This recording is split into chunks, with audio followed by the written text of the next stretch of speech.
How's it going, y'all? Ollie here, and today's video is going to be over the recent nerfs. They were just released today, actually, so let's go ahead and jump right into them. There's a few heroes that we already saw coming, but one additional hero that I actually did not see a nerf needed for, but here it is. Let's go ahead and jump right into it. Alrighty, so as you can see here, this is the Hero Balance Dev Update, 28 October 2022, so just today. With several weeks in the books, we've been so humbled and honored that over 25 million players have answered the call to Overwatch 2. With the live service now more stable, we'd like to take some time to focus on what we have planned for the hero balance in an upcoming game update. Prior to the changes that we have made, or we have planned for Season 2, something we'll have to say more on later. While we talked about our plans for Season 2, our previous dev blog, there are some hero balance adjustments we'd like to make sooner. As promised, we are focused on some tactical adjustments meant to bring current standouts like D.Va, Zarya, Genji, and Sombra more in line with the rest of the roster. So we're going to go ahead and jump down to Sombra. Her hack ability lockout duration is reduced from 1.75 to 1.5. Hacked enemies are no longer valid targets for hacking for the duration of the effect. And hack damage multiplier reduced from 40 to 25%, which is a big cut, to be honest. But, I mean, it's kind of needed, I guess. It really just depends. I'm a tank main, so I'm not upset with this change. But I was actually just learning how to play Sombra, so I'm kind of upset by this change. The dev comment. With Sombra's rework, she gained a lot more damage to help account for the reduced ability lockout duration of hack. This has been proven to be too deadly for a flanker with easy access to enemy backlines, and we've similarly had to address the damage output of heroes like Tracer, Reaper, and now Genji in the 5v5 format. She can also no longer channel hack on already hacked targets as feedback indicated, and the reduced cooldown combined with the hacking from stealth proved to be too frustrating for many players. This is essentially a per target cooldown that enables a hack to keep the current 4-second cooldown for potentially hacking multiple targets. That's pretty cool though. So that's all for Sombra, it looks like. Let me know what you think about that. Again, I'm not too upset about it as a tank main, especially as Rhine. I hated losing my shield every second she was in the game. It was pretty nuts. She's just a pretty hard character to counter sometimes. Alright, let's go down to Genji. Maximum ammo reduced from 30 to 24.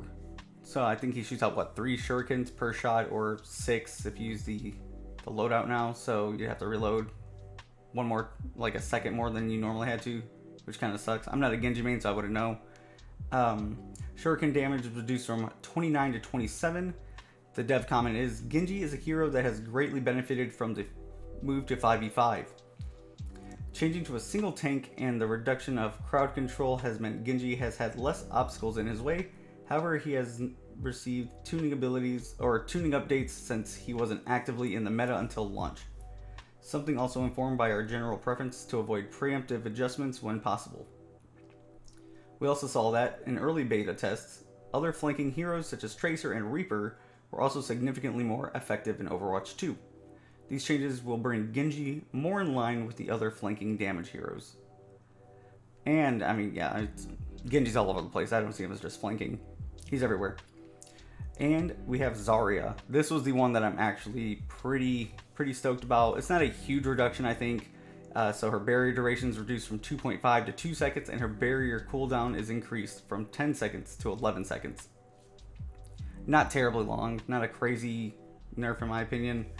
I think everybody was making it seem like it was going to be much more harsh, but not bad. Dev comment.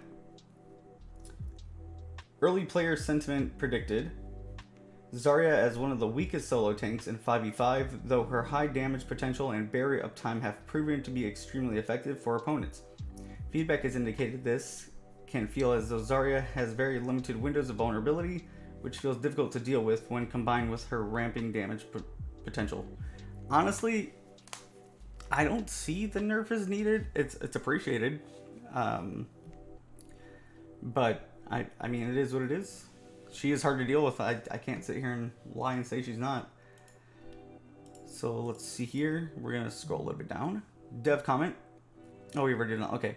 So these changes will reduce the barrier, making it slightly more difficult for her to gain energy, and will provide enemies with more time to deal damage to her. Yeah, I guess that kind of makes sense. That was kind of annoying. Have to deal with her bubble, and then it seemed like it was up every other second. Okay, so the next hero we have on the list is going to be Diva. Oh, gave it away there. Don't know if you caught it. Alright, so Diva's fusion cannon spread increased from 3.5 to 3.75. Okay, it's not bad. It's not even a nerf.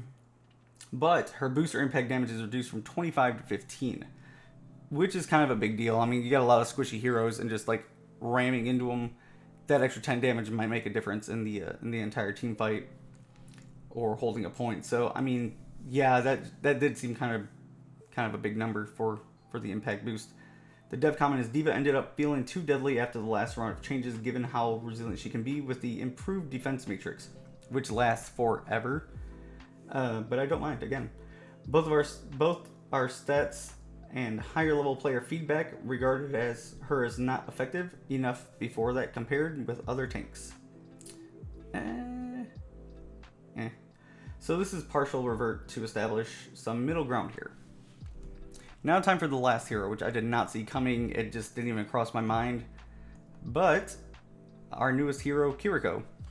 So Swift Step invulnerability duration reduced from 0.4 seconds to 0.25 seconds.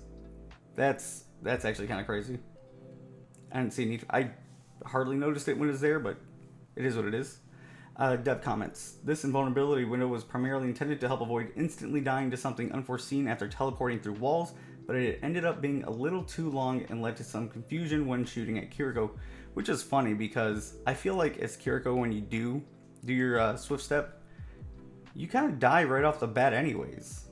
Like, I didn't see it being prevented at all. She just died most of the time. Our current goal is to deploy these changes in the upcoming update in November 15th. So that's when you should see these into effect.